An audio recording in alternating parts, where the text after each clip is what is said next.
Kasese district, which is prone to disaster, has been showcased at the 29th edition of Conference of Parties COP29 in Baku, Azerbaijan.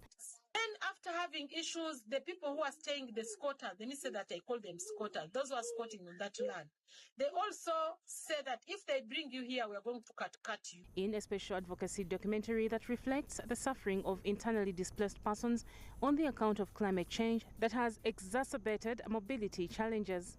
Women, children and the vulnerable population are the most affected due to the climate change, with at worst losing lives, property destroyed, as well as sources of livelihoods. Part of the documentary shows the solutions that people at the grassroots are actually doing, and only what they were asking is for funding to be able to scale up these solutions to build resilience at the grassroots. So from our documentary, we show the voices and the realities that people are going through, whereby the droughts and floods are displacing thousands of people in Uganda. And as you know that we rely on rain-fed agriculture, people do not have their livelihoods anymore. This reality has captured the attention of global climate enthusiasts, agreeing to focus on climate finance to be accessible and develop solutions by affected communities. We call upon different stakeholders. Can we please put in more energy? Can we make it swift? We really need the finances to calm down so that innovations can be made, so that more lives are saved. So let's look out for people that can provide some funding, but long sustainable finance, to be able to help these communities so that we can reach out to them, so that they can get education. In less than half a decade, Kasese has suffered scores of disasters, including excessive floods after River Nyamwamba burst its banks, washing away Kilembe Hospital, which is a sole health facility in the area, leaving the lives of people at stake.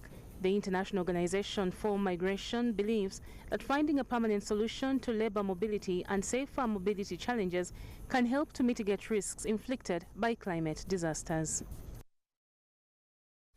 Now, government over the years has come up with several interventions to address the over-flooding of River Nyamwamba. That is it. Julius Kitone is speaking to us. In your view, why haven't these interventions worked?